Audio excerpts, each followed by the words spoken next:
नरसिंह देव ने अपने कुशल नेतृत्व से दक्षिण के कई आक्रमणकारी राजाओं को युद्ध में हराया।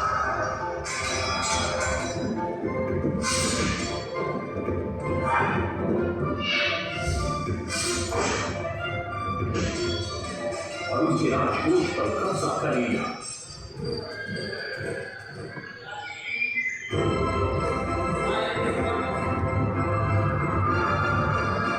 तत्पश्चात उन्होंने विजय तुंगा, जिसे आज हम वारंगल के नाम से जानते हैं,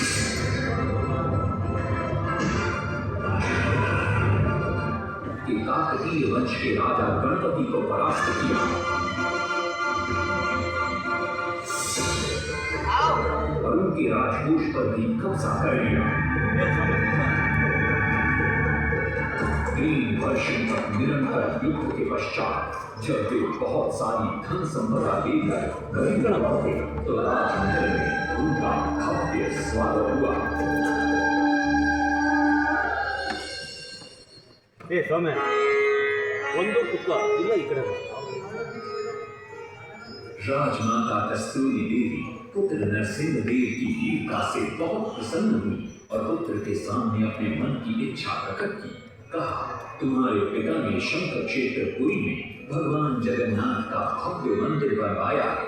मैं चाहती हूँ कि तुम पद्म क्षेत्र कोणार्क में उससे भी भव्य और विशाल सूर्य मंदिर बनवाओ। किंतु नरसिंह देव माता से प्रति प्रश्न करते हैं, सूर्य मंदिर ही क्यों और वो भी कोणार्क में? तब राजमाता कस्तूरी देवी बतलाती, द्वापर युग में भगवान श्री कृष्ण के पुत्र सांब बड़े ही सुंदर और सुकुमार थे। वो नारद मुनि को चिढ़ाया करते थे। एक दिन नारद मुनि ने सांब को सबक सिखाने की योजना बनाई और उन्होंने सांब की सुंदरता की प्रशंसा कर उन्हें गोपियों के साथ जल क्रीड़ा करने को उकसाया। वहीं दूसरी तरफ भगवान श्री कृष्ण को जाकर कह दिया कि सांब अपनी मां समान गोपियों के साथ जल क्रीड़ा कर रहा है। श्री कृष्ण इस बात से बहुत क्रोधित हो जाते हैं और वे सांब को श्राप दे देते हैं, जिस सुंदरता का तुम्हें अभिमान है वो तत्क्षण नष्ट हो जा। सांब को कोढ़ हो जाता है। जब सांब राजमहल लौटते हैं और मां जांब देवी को ये पता चलता है कि पिता श्री कृष्ण के श्राप की वजह से सांब की ये अवस्था हुई तो सारी रानियां क्रोधित हो जाती। नारद जी को बुलाया जाता है। वे रोग मुक्ति का उपाय बतलाते हैं। वे कहते हैं, सूर्य की पहली किरण ऊर्ध्व देश के एक कोण पर पड़ती है जिसका नाम कोणार्क है। सांब को वहीं जाकर सूर्य की आराधना करनी होगी।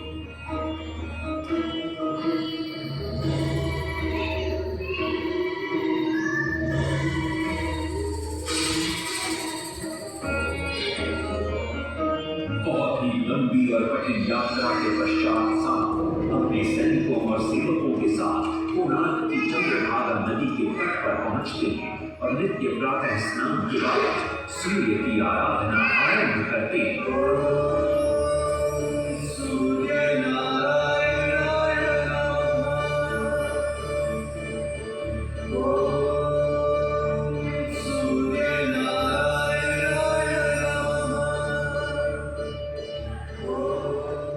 जल त्याग कर 12 साल की कठिन तपस्या के बाद सूर्य देव प्रसन्न होकर प्रकट होते हैं और सांब को रोग मुक्त होने का वरदान देते हैं।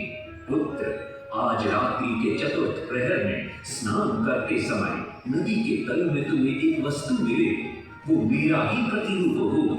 उसका स्पर्श पाते ही तुम इस कोढ़ रोग से मुक्त हो जाओगे। स्नान के पश्चात सांब जब नदी से बाहर आते हैं तो वो रोग मुक्त हो चुके होते हैं। उनके हाथ में एक छोटा सा पत्थर है। उनके सुंदर और सुकुमार शरीर को देखकर सारे अनुचर और सिपाही प्रसन्न होते हैं। सांब उस पत्थर को वहीं स्थापित कर एक छोटा सा मंदिर बनवाते हैं। लेकिन जब उन्हें ज्ञात होता है कि सूर्य पूजा का विधि विधान यहाँ किसी को पता नहीं है तो वे चिंतित हो जाते हैं। वे ध्यान में बैठते हैं। सूर्य देव पुनः प्रकट होते हैं और सांब के पूछने पर बतलाते हैं कि दूर पश्चिम में साक्य देश के मागा ब्राह्मण पूजा की विधि विधान जानते हैं। सांब साक्य देश की ओर निकल पड़ते हैं जो आज का ईरान है। महीनों की लंबी यात्रा के बाद सांप 18 नागा ब्राह्मण परिवारों को साथ लेकर कोणार्क लौटते हैं और सूर्य मंदिर में पूजा शुरू हो जाती है। राजमाता कस्तूरी देवी नरसिंह देव को बतलाती है कि विवाह के कई वर्षों बाद तक जब हम निसंतान थे, मैंने भी उस सूर्य मंदिर में पूजा अर्चना की और तुम पुत्र रूप में मुझे प्राप्त हुए। माता की बात सुनकर नरसिंह देव मां को कोणार्क में संसार का सबसे भव्य और विशाल मंदिर बनाने का वचन देते। सदाशिव सामंतराय महापात्र, जो शिवई सांतरा के नाम से लोकप्रिय थे, वे अपने सहयोगी बीसू महाराणा के साथ मंदिर का प्रतिरूप बनाते और नरसिंह देव के समक्ष प्रस्तुत करते। नरसिंह देव मंदिर का प्रतिरूप देखकर अभिभूत हो जाते और शीघ्र मंदिर निर्माण कार्य आरंभ करने का आदेश देते। दूर से बड़े-बड़े पत्थर लाए गए, जितने पत्थर डाले गए सारे टूट गए। पानी को डाला, उसमें डाले गए, नहीं पता डाला, सारे टूट गए। सिपे सांतरा हुए परेशान, किसी विधि मंदिर बने।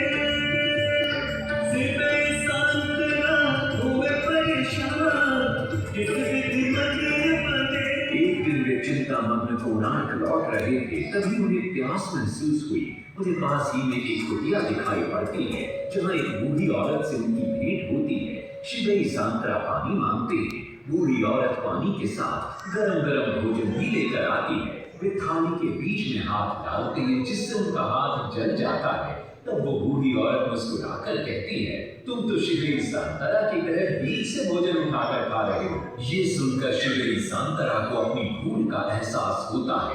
माता रामचंद्री ने उपाय सुझाया, समझे सिपे सांतरा।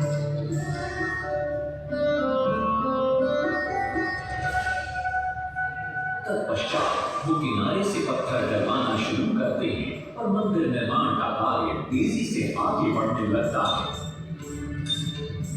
1200 शिल्पियों ने 12 वर्ष में मंदिर बनाया। घोड़े साथ सजा कर रथ में समय जो जग बताया।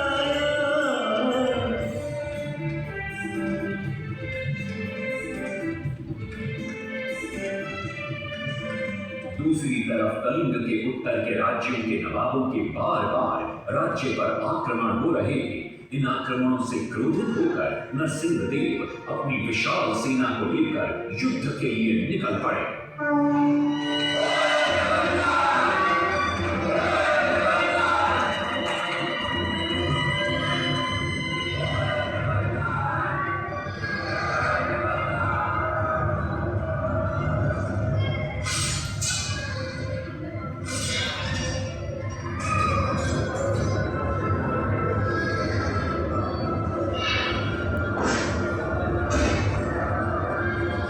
शक्तिशाली गौड़बंग के नवाबों को भी युद्ध में परास्त कर दिया और उनसे प्राप्त सारा धन अपने कब्जे में लेकर सूर्य मंदिर के निर्माण कार्य में लगा दिया।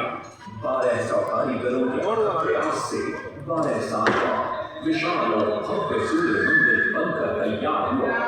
उस समय के लोगों में वास्तुशास्त्र, ज्योतिष शास्त्र और खगोल शास्त्र का जो ज्ञान था, उसे देखकर आज के बड़े बड़े वैज्ञानिक भी आश्चर्यचकित रह जाते।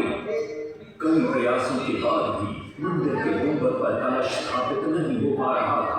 क्रोधित नरसिंह देव ने आदेश दिया कि कल प्रातःकाल तक यदि कलश स्थापित नहीं हुआ तो सबके सब धड़ से अलग कर दिए जाएंगे। सभी शिल्पकार घोर चिंता में डूब जाते हैं।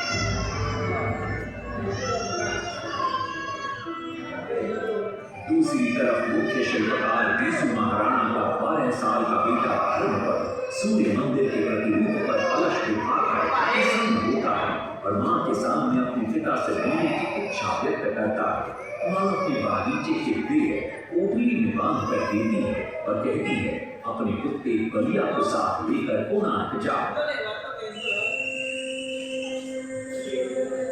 कलिया अपने मालिक को पहचान लेता है और बीसू महाराणा से निपट जाता है। धर्मपद अपने पिता को प्रणाम करता है और अपना परिचय देता है।